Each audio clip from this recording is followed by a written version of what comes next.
Rádio T apresenta entrevistas com os candidatos à Prefeitura de Ponta Grossa. Eleições 2016. Da sua decisão, nós fazemos a informação.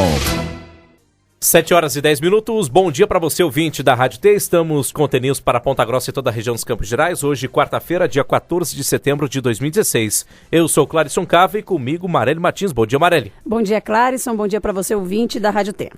E com o objetivo de ajudar a você, eleitor, a definir o seu voto nestas eleições municipais, nós damos continuidade com a rodada de entrevistas com os candidatos à Prefeitura de Ponta Grossa. A entrevista terá duração de 40 minutos, lembrando que a ordem dos entrevistados foi definida em sorteio durante reunião com todos os representantes das coligações. Lembrando que todos os candidatos respondem a pergunta sobre 10 temas que são plano de governo, planejamento, finanças, segurança pública, saúde, educação, meio ambiente, agricultura, esporte e cultura. E o convidado de hoje é o candidato da Rede Sustentabilidade, o deputado federal Aliel Machado. Bom dia. Bom dia, Marely. Bom dia, Clarison. Bom dia a todos os ouvintes. Uma satisfação estar aqui com vocês. E nós já começamos falando a respeito da elaboração do plano de governo. O senhor já mostrou, inclusive, em seu horário eleitoral, que o seu plano de governo foi desenvolvido por algumas pessoas que já participaram da elaboração, por exemplo, do plano de governo do ex-prefeito Péricles, do PT, e algumas dessas pessoas até trabalharam nessa administração. Nesse sentido, eu gostaria de saber o que existe de novo nesse plano de governo e o que foi aproveitado dessa gestão que foi citada. Algumas pessoas, o meu plano de governo é um plano de governo baseado na realidade do momento da cidade de Ponta Grossa. O que é um plano de governo? Um plano de governo é como se fosse um orçamento, ideias da construção de uma nova casa. Você tem que viver a realidade local. O nosso plano de governo está baseado na situação momentânea do município de Ponta Grossa, preocupando-se com o que está acontecendo nesse momento em relação à gestão fiscal e também se preocupando em apresentar uma nova ideia, uma nova proposta, mudanças para a cidade de Ponta Grossa. Se essas pessoas participaram da gestão anterior ou de algum outro tipo de gestão, também são pessoas que participam hoje da gestão da universidade, que participam hoje de outras entidades, de movimentos sociais, e são pessoas especialistas em suas áreas e que estão colaborando com a gente na discussão e nessa proposta que nós estamos apresentando à cidade de Ponta Grossa. Principalmente, um plano de governo responsável, um plano de governo adequado para o momento atual, respeitando a verdade, não para enganar as pessoas, não para ter promessas falaciosas em época de eleição, depois passar 4 anos e não ter cumprido nem 30% do que prometeu. Isso é enganar as pessoas. Eu tenho ciência do momento que a cidade está passando e essas pessoas sabem muito bem o que a cidade precisa. Por isso, nós temos a melhor proposta para a nossa cidade. Agora, qual a sua prioridade dentro dessas propostas de plano de governo? Queria que o senhor citasse alguma e se tem alguma área específica dentro dessa conjuntura. Todas as áreas são importantes, mas se for para elencar em relação ao nosso plano de governo, a principal área, eu diria que é a gestão. Governar uma prefeitura é como governar a sua casa. Todo mês você tem uma renda e todo mês você tem custos. Quando você não tem prioridade, quando você não cuida da gestão, quando você se perde nos gastos, você sofre, a sua família sofre. A prefeitura, quando ela erra, a prefeitura, quando não tem gestão, o seu filho também sofre. Mas sofre o filho que mais precisa. Sofre aquele mais humilde, aquele que mora no bairro, na vila, aquele que está com problema de mobilidade urbana, de gestão, que precisa de uma vaga para o seu filho no CEMEI. Então, como prioridade principal, é fazer funcionar bem o que já existe na nossa cidade. É colocar as contas do município em dia. É sair da CIPROC. É não deixar em nenhum momento ficar sem certidão negativa. É saber que nós temos para honrar a partir de agora os precatórios por decisão do Supremo Tribunal Federal. É saber que nós temos uma lei de responsabilidade fiscal que precisa ser cumprida. É saber que nós temos problemas graves na saúde, como postinhos fechados, que precisam ser reabertos. Mas na área da educação nós ainda temos crianças de 0 a 3 anos que não têm vaga. Nós temos ainda ruas esburacadas, não só sem pavimentação, mas que hoje não conseguem entrar uma entrega de supermercado para as pessoas, como é o caso da Coronel Cláudio, que é ao lado do centro, como é o caso de Olarias, como é o caso da Honda, como é o caso do Cristo Rei, que é mais distante. Essa é uma situação de prioridade de gestão. Por isso, nós precisamos enxugar a máquina. Nós precisamos economizar recursos para que sobre para aquilo que é mais importante. Trabalhar com prioridade. O senhor já acabou entrando já no setor de finanças, né, que é o nosso próximo tema, e o senhor citou essa questão da dívida, principalmente com precatórios. Sabemos que a prefeitura tem uma dívida um pouco maior de 300 milhões, que não envolve só precatórios, mas é uma dívida que foi herdada de várias gestões e que muitas vezes acaba engessando os serviços da prefeitura. São muitos os gestores que acabam colocando essas dívidas, inclusive, como entraves para realizações de muitas obras. Já sabendo dessa dívida, como é que o senhor pretende fazer para pagar essa dívida? Qual será o planejamento? Mais de 300 milhões apenas de dívida fundada. E que essa gestão contribuiu muito para essas dívidas também. A primeira coisa, Marely, quando você tem uma dívida na sua casa, é você economizar naquilo que é menos importante. A principal ação desse governo, já no início desse governo atual, foi criar quase 100 cargos comissionados. Ele criou quase 100 cargos comissionados no início dessa gestão.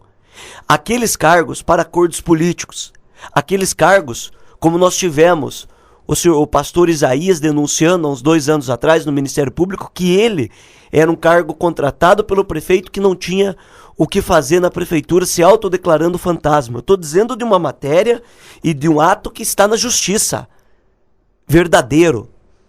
Nós vamos, como primeira atitude, mesmo não resolvendo o problema financeiro do município, começar dando o exemplo. Eu vou cortar 50% desses cargos comissionados. Hoje a prefeitura, segundo dados oficiais, tem 308 pessoas nomeadas em cargos políticos. 308. Eu vou cortar pela metade para começar dando exemplo. Os cargos que continuarem serão ocupados por pessoas técnicas, pessoas que colaborarão com a nossa administração para o desenvolvimento do município.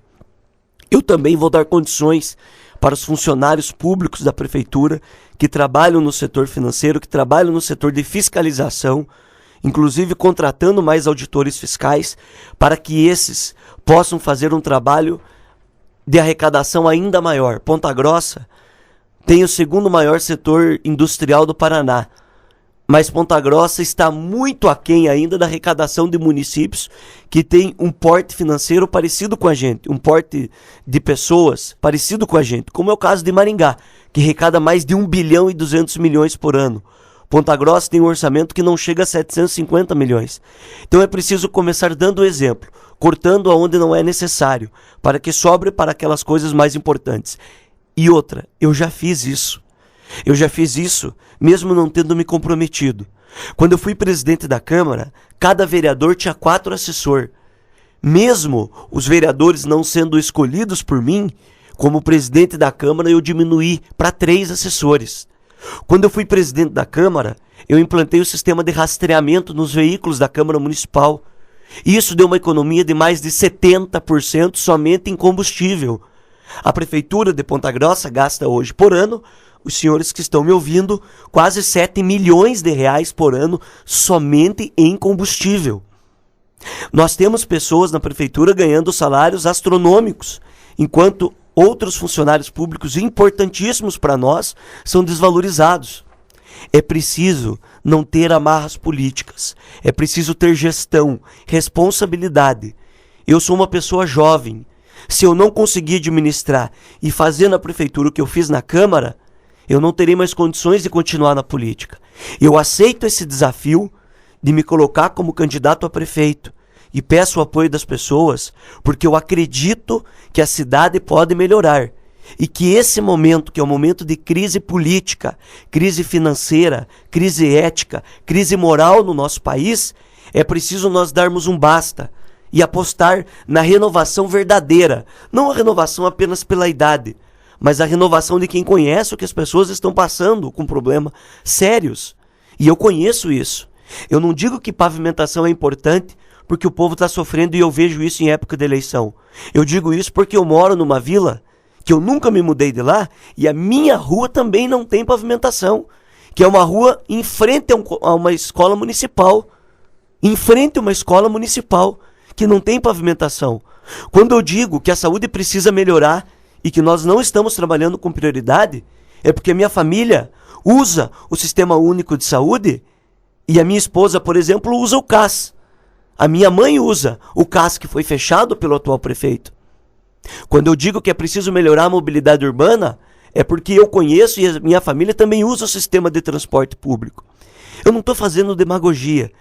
Eu, com muito orgulho, sou deputado federal, represento a nossa cidade, consegui recursos. Agora, a lógica do governo municipal é pensar nas pessoas que mais precisam. Por isso, a diminuição da dívida do município vai depender de alguém que tenha coragem para fazer os cortes necessários, para trabalhar a gestão com responsabilidade e dar prioridade para fazer funcionar bem as estruturas já existentes. Agora, falando, candidato, sobre planejamento, o senhor aponta como um dos principais problemas da cidade e constante é a questão de planejamento da cidade, a infraestrutura, e alguns bairros estão distantes da área central, principalmente os novos conjuntos habitacionais. Qual que é a sua proposta em relação a isso, acessibilidade e também ao transporte público, já que o senhor fala da implantação de chamados BRTs? Como vai funcionar isso? Como que deixar uma cidade mais perto? Primeiro, o Instituto de Planejamento de Ponta Grossa, o IPLAN, que foi criado pelo Joselito Canto, depois ele teve um trabalho fundamental e importante, funcionou bem na gestão do Péricles. Ele tem um papel fundamental para ajudar o nosso município a médio e longo prazo, planejando a cidade de Ponta Grossa. O Instituto de Planejamento hoje não é respeitado, na minha opinião. O Instituto de Planejamento em Ponta Grossa desenvolve vários projetos, pensa a lógica da cidade, mas vai lá à prefeitura e contrata um projeto que custa caríssimo e não utilizou a estrutura do Instituto de Planejamento, que tem pessoas competentes e sérias e que nós vamos valorizar ainda mais. Agora, existem ações, claras, como a implantação, por exemplo, dos BRTs, que já é uma realidade não só em cidades do Brasil, mas como no mundo inteiro, que trata da qualidade do transporte coletivo, que tem que ser pensadas a médio e longo prazo. Ponta Grossa é uma cidade antiga, sem planejamento, com ruas estreitas e com problemas graves no trânsito, que foram piorados, na minha opinião, pela atual administração. Por que foram piorados? Quando você muda uma legislação, como está sendo dito na propaganda do prefeito, e diz que você autorizou a construção de prédios no centro da cidade de mais de 30 andares, e que isso traz emprego e desenvolvimento para a cidade, você está indo contra a lógica do momento. Você autorizar um prédio no centro da cidade que já tem um problema caótico de trânsito de 30 andares, não é bom para a cidade, isso é ruim. Era muito melhor ter 2 de 15 ou 3 de 10. As limitações impostas pela lei. Era importante cobrar contribuição construtiva, porque onde vão parar esses carros? E a infraestrutura que precisa traz mais problema, porque o centro não é só de quem mora no centro. O centro tem que ser de todos. Na nossa administração, nós vamos dar prioridade no planejamento, cuidar muito na mudança de zoneamento do município, que traz essas autorizações, cobrar a contribuição de capital construtivo, como é feito no mundo inteiro, em cidades que valorizam a mobilidade urbana e pensam a médio e longo prazo. Agora, os conjuntos habitacionais do Minha Casa Minha Vida. O programa Minha Casa Minha Vida é um programa do governo federal, que disponibiliza recursos para o financiamento das moradias e também da infraestrutura, como meio-fio e asfalto. A prefeitura é responsável em levar os serviços básicos, como escola, CEMEI, posto de saúde e transporte coletivo. Quando você coloca essas casas em grandes proporções, longe do centro da cidade, toda essa infraestrutura custa muito caro para o município. E o município tem que levar, porque é obrigação dele. Além do que, você está levando todas essas pessoas para morar super longe da cidade, criando um problema muito sério. Vamos pegar o exemplo lá do Londres, do Costa Rica 1, 2 e 3.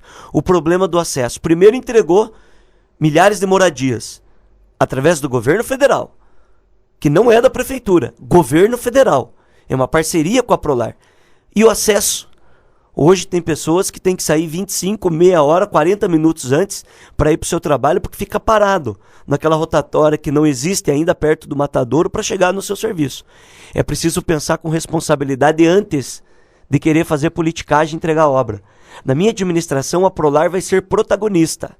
A Prolar não vai esperar vinham os construtores com uma proposta de construção de conjuntos habitacionais. A Prolar vai utilizar lugares vazios que nós temos hoje ociosos em Ponta Grossa, não necessariamente com a necessidade de construir centenas de casas no mesmo espaço, mas nós temos espaços em Ponta Grossa que você consegue construir 40, 50 moradias. Mas e como lidar com esses territórios grandes vazios urbanos, de pessoas aí que não vendem suas terras, não alugam? A prefeitura tem o poder da desapropriação. A lei garante que quando é interesse público e você tem um lugar ocioso, que não tem um projeto já programado, planejado, a prefeitura tem o poder de fazer a desapropriação, pagando o que diz a lei, o que vale aquele espaço para o seu proprietário, respeitando, é lógico, que nós vamos trabalhar com diálogo, ninguém vai chegar, a nossa administração não vai ser uma administração imposta pelo autoritarismo. Nós vamos dialogar e preparar, junto com o planejamento urbano da cidade. Na sua gestão, então, esses conjuntos habitacionais não serão tão retirados do centro? Como é que o senhor pretende fazer isso praticamente? Vou dar um exemplo. Aquela decisão da Honda, que liga a Honda com o Jardim América, com a Vila 15. Nós temos ali, do lado esquerdo de quem desce, cerca de 10 famílias, 15 famílias, que estão vivendo sem esgoto, sem sistema de esgoto, sem luz, sem água, próximo a um córrego e que é um problema sério para o município. Essas famílias têm próximo ali a mãe, que mora próximo da filha, que mora próximo da sua mãe, que mora próximo de vizinhos que ela já conhece há anos. Essa pessoa não quer sair desse local, porque por mais que ela viva em condições extremamente precárias, ela está morando num local próximo ao centro da cidade que já tem uma infraestrutura. Do outro lado da rua, nós temos um terreno ocioso, que caberia ali cerca de 17 a 18 moradias. Ali pode ser feito um financiamento para a construção de casas. E essas pessoas, mas o terreno ali é muito caro, você vai dar terreno para essas pessoas morarem ali? Não, você faz um financiamento e para o poder público sai muito mais barato, porque o poder público não vai precisar se preocupar com toda aquela infraestrutura. Você não vai mexer na lógica da vida daquelas pessoas que já moram ali. Você apenas vai resolver um problema. Nós temos em outros locais pessoas que moram, vou dar um exemplo, próximo à Vila Francelina, próximo ao Tarobá, ao Borsato, próximo àquela região da Nova Ponta Grossa. Pessoas que moram em locais em desacordo com a lei, próximo a córregos, mas não tem para onde ir. Em casas de madeiras que não tem nem banheiro em alvenaria, que não tem nem luz e água em casa, porque não pode ser ligado. Ao lado da sua casa tem um terreno do município, que se a prefeitura fizesse um projeto de urbanização e de moradia, você só transferia a casa da pessoa, em madeira mesmo, para esse terreno regularizado. É claro que ocupando espaço para que ninguém volte a morar na casa onde a pessoa saiu. Hoje nós não temos, na minha opinião, nem transparência na fila da Prolar da maneira correta, que eu vou implantar uma equipe de transparência. Isso também faz parte do planejamento urbano. Porque quando você entrega a casa para quem não precisa, pessoas vendem, alugam, trocam, e outras pessoas continuam precisando, você não diminui o déficit de pessoas que precisam de acesso à moradia. Isso também é planejamento urbano, isso também é responsabilidade. Nós vamos fazer com que a Prolar seja protagonista. A Prolar vai atuar procurando esses espaços e apresentando as propostas junto à Caixa Econômica Federal para a construção dessas moradias. 7h29, nós estamos conversando com o candidato da Rede Sustentabilidade, Aliel Machado. Vamos a um breve intervalo e voltamos falando sobre saúde pública. Estamos de volta com as entrevistas dos candidatos à Prefeitura de Ponta Grossa. Eleições 2016. Da sua decisão, nós fazemos a informação. 7h32, estamos de volta com a nossa rodada de entrevistas com os candidatos à Prefeitura de Ponta Grossa. Hoje estamos conversando com o candidato da Rede Sustentabilidade, Aliel Machado. E agora vamos falar sobre saúde pública. Em seu plano de governo, o senhor está propondo que os centros de atenção social, os CAS, se tornem centros regionais de especialidades. Sabemos que a demanda é muito grande, que ainda existe uma fila de pessoas à espera por consultas com médicos especialistas. Por um outro lado, existe uma grande dificuldade de contratação desses profissionais. Como é que o senhor vai fazer para executar essa sua proposta? De onde virão esses profissionais e quanto que isso vai custar? Primeiro, a saúde pública, ela tem que ser trabalhada do ponto de vista da gestão, com responsabilidade. A lei de responsabilidade fiscal determina que os municípios têm que investir no mínimo 15% do seu orçamento em saúde. Ponta Grossa está investindo hoje quase o dobro. E mesmo assim o problema de saúde é grave. Só não é pior nas unidades básicas de saúde, porque o governo federal disponibilizou 60 médicos, que o governo federal paga os seus salários. A prefeitura só dá a contrapartida de transporte, alimentação e moradia. Mas o salário de 60 médicos foi o governo federal do programa Mais Médico que disponibilizou para a nossa cidade. Por que nós temos esse problema? Por falta de uma gestão competente. Agora vem inaugurar na véspera da eleição, já dentro do período eleitoral, aí, próximo do período, em agosto, e agora que foi inaugurado, o pronto atendimento infantil no Hospital da Criança. Uma farsa. Uma farsa. Por quê? Porque véspera da eleição e não tem todas as adequações e o que foi prometido, como na eleição passada. Tomógrafo, aparelhos de ultrassonografia, exames laboratoriais dentro do hospital para as nossas crianças. Falta de gestão. O Hospital da Criança custa muito dinheiro para o município por mês e não funciona como um hospital. Nem UTI nós temos lá dentro. As UTIs que tínhamos foi retirado pela atual administração. Eu vou cobrar do governo do estado, porque média e alta complexidade o governo do estado é o responsável, inclusive as especialidades. Agora eu não posso ser omisso como prefeito, porque quando você não trata um problema de saúde, uma doença, a saúde se agrava e fica mais caro para o poder público. Quando eu digo que eu vou reabrir os CAS como centros regionais de especialidades, é porque eles estão localizados em locais estratégicos do município ao lado dos terminais.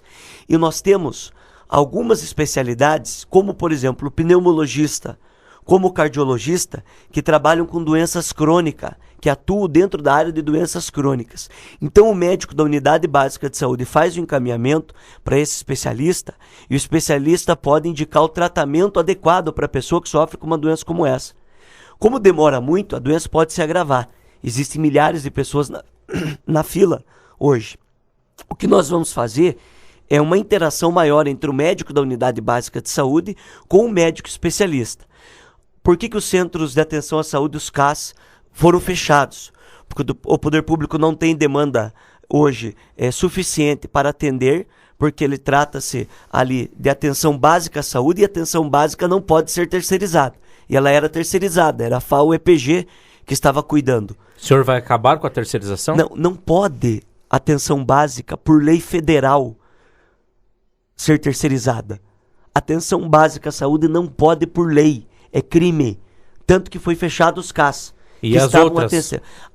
Os outros atendimentos? Os atendimentos especializados. Por exemplo, o ADEUPUP. Por exemplo, pode ser terceirizado. Vou dar um exemplo dos próprios centros de atenção à saúde.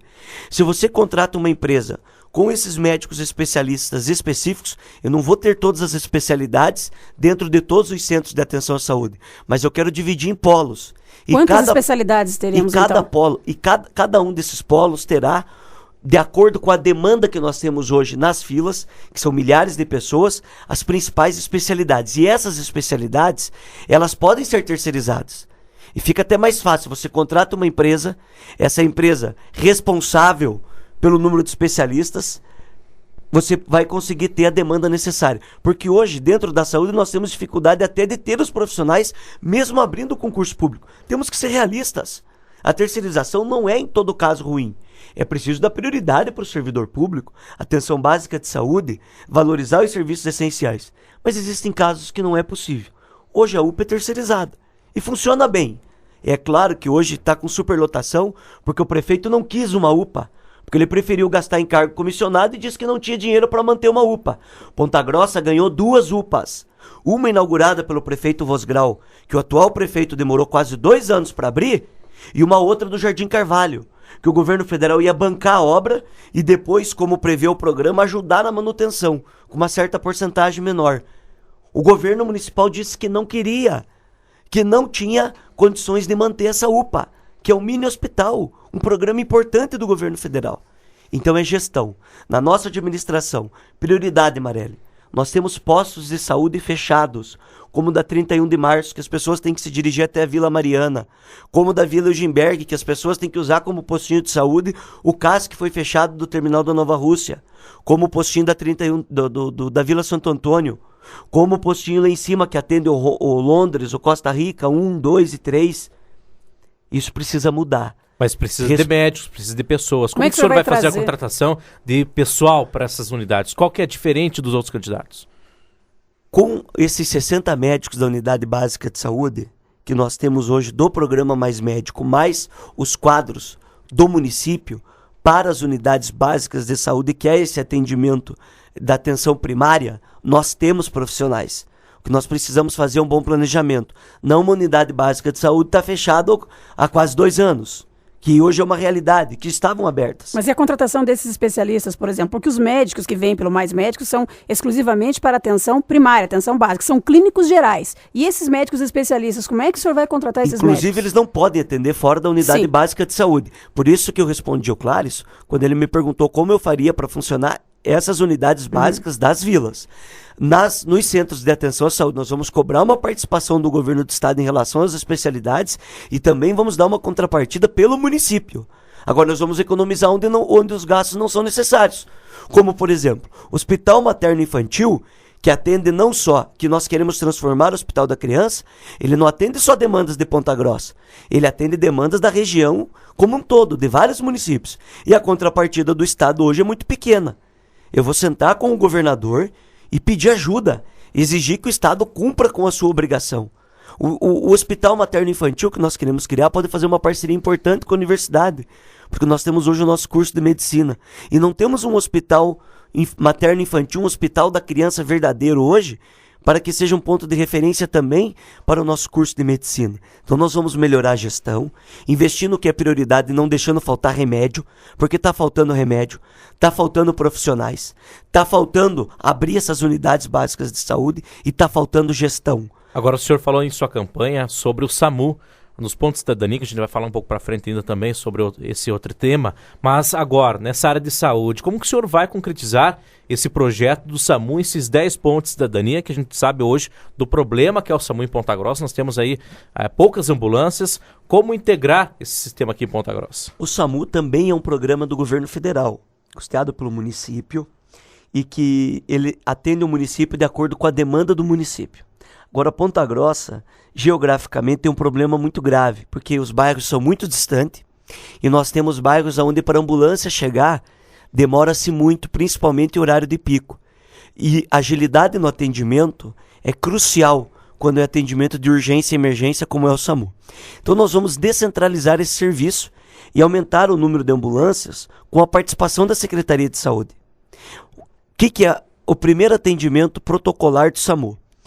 Você concentra o médico que continuará concentrado no centro da cidade, na base do SAMU, e o primeiro atendimento que é feito com o enfermeiro ou técnico de enfermagem, mais o motorista e o auxiliar, esse sim estará mais próximo dos bairros para dar aquele primeiro atendimento. Hoje já é assim, vai a primeira ambulância, caso haja necessidade da participação do médico, aí tem uma outra ambulância que se desloca levando o médico. Mas grande parte do atendimento do SAMU é feito sem a necessidade da participação do médico. Por exemplo, crises convulsivas. Uma grande parte da demanda de atendimento do SAMU hoje é por crises convulsivas, que não tem a necessidade de estar o médico presente, que o enfermeiro resolve o problema. Estar mais próximo com esse atendimento emergencial é uma das prioridades que nós vamos colocar no nosso ponto da cidadania, assim como a Guarda Municipal. Como que eu vou fazer isso?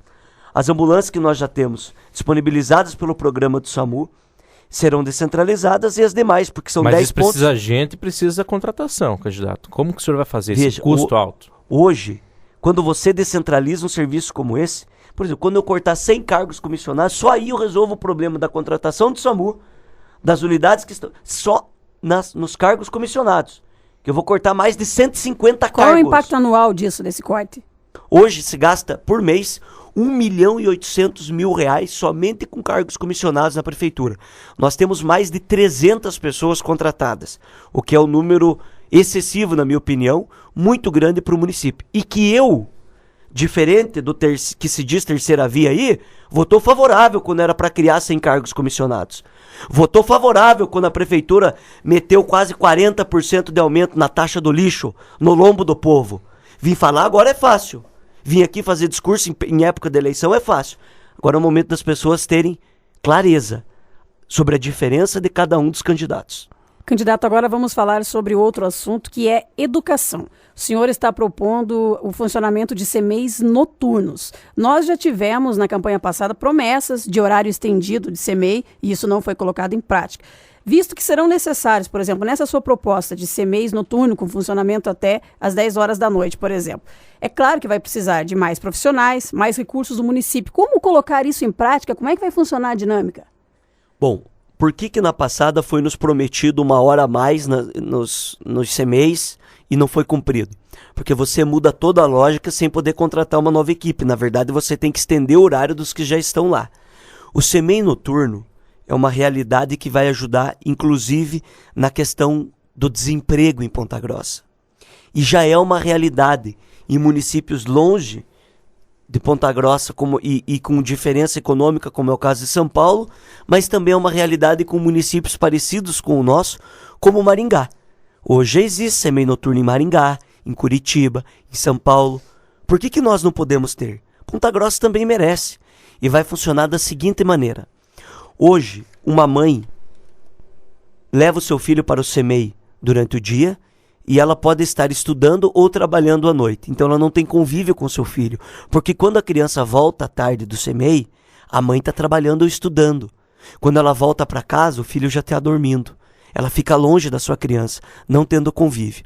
Nós vamos dar a opção de turno.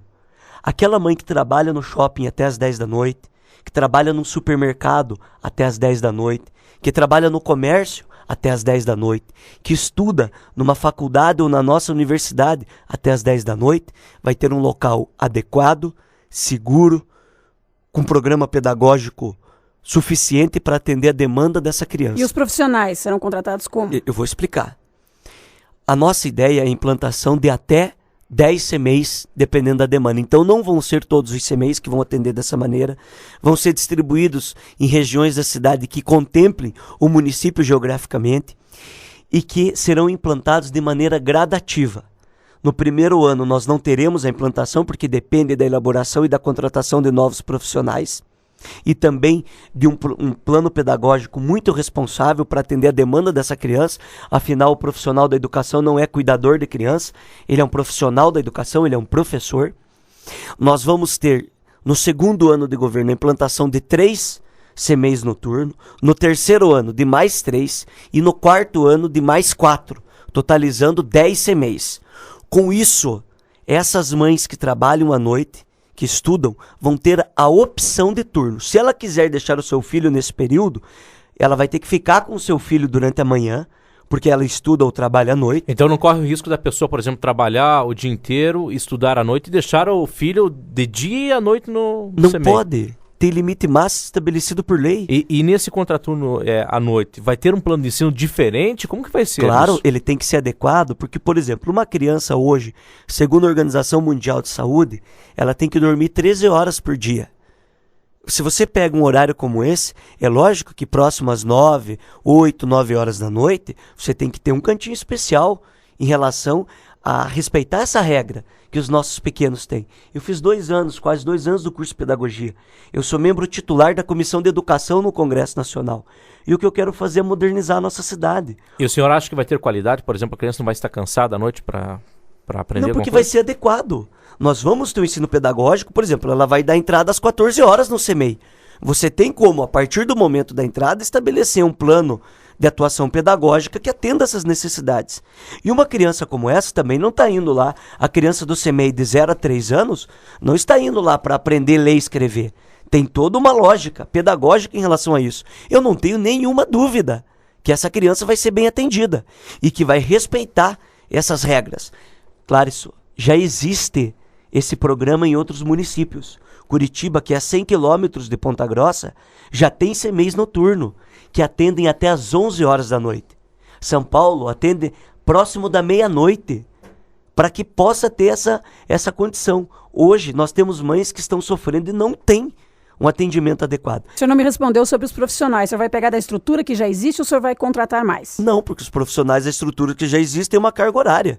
Você não pode aumentar a carga horária do nada em relação a eles. Você pode ter no máximo horas extras. Não vou fazer isso. Eu vou contratar novas equipes. Por isso que eu estou dizendo que ele vai começar a funcionar a partir do segundo ano do meu governo. Agora, falando sobre segurança pública, candidato, o senhor fala naquele ponto que a gente estava tocando na área de saúde, que é os 10 pontos de cidadania, os quais os bairros vão contar com esses pontos e principalmente levar a instalação de postos da Guarda Municipal. Qual que será o critério de escolha desses bairros e como, mais uma vez nós chegamos, contratação de pessoal, como fazer isso? Hoje a demanda não está sendo usada da maneira adequada. Nós temos um número de guardas municipais que foram contratados agora vésperas da eleição também, que foi feita a nomeação, para atender essa demanda. Nós vamos fazer esses pontos da cidadania com a presença e descentralizar o serviço. O que eu quero, Clarice, é que não precisa sair da base da Maria Otília, o atendimento da Guarda Municipal, para chegar até lá o Costa Rica, ou chegar até o Cristo Rei, que é muito longe. Vamos descentralizar o serviço.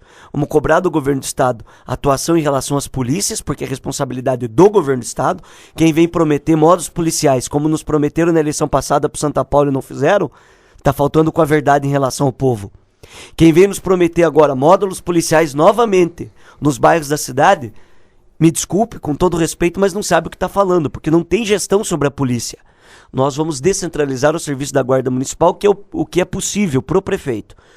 Esses pontos da cidadania estão sendo estudados geograficamente. Eu vou dar um exemplo.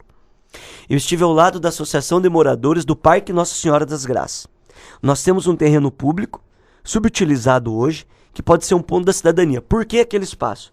Porque ali ele tem descentralização para vários bairros daquela região, que tem saídas estratégicas em relação a isso, para o atendimento da guarda.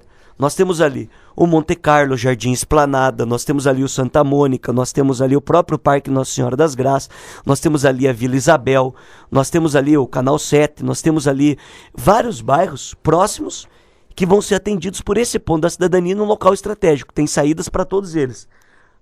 O Varanas tem que ter um ponto, ou pelo menos 2 pontos da cidadania descentralizados. Por quê? Porque hoje, para sair o atendimento da Guarda Municipal ou de uma ambulância, você tem que passar pelas avenidas de Ponta Grossa e também pela Carlos Cavalcante, que é caótica. Quanto tempo demora para chegar até lá? Então o que eu estou falando é descentralizar e fazer funcionar bem o que já existe. Deixar ele próximo dos bairros, das vilas de Ponta Grossa em respeito às pessoas. Candidato Aliel Machado, vamos falar de 2 temas também importantes, meio ambiente e agricultura. Atualmente a Prefeitura conta com uma Secretaria de Meio Ambiente, mas o senhor afirma que vai criar a Fundação Municipal de Meio Ambiente. Gostaria que o senhor explicasse por que na prática é melhor essa fundação do que uma secretaria, o que muda e também as suas propostas para o setor de agricultura, para atendimento dos distritos, das áreas rurais. Nós temos várias ONGs que estão trabalhando há alguns anos no Brasil com planos e metas de sustentabilidade. Eu sou um candidato que assinei esse plano de metas com objetivos muito concretos em relação à área de sustentabilidade. A Secretaria de Meio Ambiente tem um papel fundamental dentro do nosso município, não só em relação à discussão do lixo, não só em relação à discussão de materiais recicláveis, que nós temos que ter um trabalho e voltar. Foi nos dito aqui pelo atual prefeito na entrevista que é a primeira vez que tem na cidade recebimento de materiais recicláveis. Não é verdade. No programa do Joselito, quando o Joselito foi prefeito, ali sim tinha a coleta de materiais recicláveis com aquele programa. Eu lembro até da musiquinha que passavam nos bairros da cidade para fazer essa coleta seletiva. Então, primeiro, trabalhar com a verdade. Nós vamos trabalhar também com planejamento em relação a isso, investir pesado na recuperação dos nossos córregos, porque é muito grave essa situação. Ele também trata sobre questão de saúde pública. Nós vamos fazer projetos muito bem elaborados para não se perder recursos e buscar dentro do governo federal, dentro de editais do governo federal, recursos para resolver os problemas desses córregos. Nós vimos agora, cerca de 2 meses atrás, que transbordou o riacho lá da Ronda, o córrego da Ronda, e que fechou a BR por um período pequeno. A BR que dá acesso a Curitiba. Isso traz um prejuízo econômico muito grave, não só para Ponta Grossa, mas para como todo o estado do Paraná. Por que foi feito? Eu quero saber, quem sabe responder dos candidatos, o Lago de Olarias, que começou na gestão do Péricles. Porque há 30 anos atrás nós tivemos uma enchente muito grande, que também trouxe prejuízos grandes. Então você não está tratando apenas da questão da revitalização dos parques, de dar mais acesso às pessoas. Você está tratando de uma questão grave também em relação ao meio ambiente. Em relação ao que nós temos hoje, mais de 150 quilômetros de córregos a céu aberto, trazendo problemas inclusive de saúde para a nossa população. Nós vamos investir pesado porque a Fundação Municipal do Meio Ambiente, Marelli, ela tem mais facilidade na captação de recursos. E esse plano que eu assinei, esse compromisso que eu assinei de cidades sustentáveis, eles nos ajudam muito com projetos. Eles ajudam os municípios trazendo ideias novas. E a captação de recursos, inclusive com entidades e com associações não governamentais, inclusive fora do país, são mais fáceis em relação à fundação. Por isso, essa é a nossa ideia de transformar em Fundação Municipal de Meio Ambiente. Agricultura, nós temos que valorizar os nossos produtores locais. E primeiro, pagar o que deve. Não deixar atrasar vários meses para pessoas que sobrevivem dessa produção. Nós temos que implantar dentro das escolas municipais de Ponta Grossa, com produtos de Ponta Grossa, produtos orgânicos, muito bem, que trarão mais saúde às nossas crianças, e valorizar os nossos produtores locais. Levar para o Feira Verde produção local, com os nossos produtores locais. Ponta Grossa é referência em relação à agricultura, e nós vamos valorizar isso. Agora, sobre esporte e cultura, o senhor propõe aí 10 núcleos de atendimento ao esporte da bola. Como que vai ser esse projeto? Mais uma vez, vai demandar de profissionais ou não? E sobre cultura, o senhor fala aí do incentivo à preservação de espaços culturais em Ponta Grossa e uma incubadora cultural que possa abrigar alguns projetos. Como vai ser essas duas áreas, por favor? Área do esporte. O esporte não basta você ter um lugar para praticar o esporte. Você tem que incentivar. Primeiro que nós vamos trabalhar em parceria com o Campeonato Amador em Ponta Grossa, que é um exemplo, e que a participação ainda é muito pequena, na minha opinião, em relação ao município de Ponta Grossa. Segundo, nós vamos descentralizar os serviços.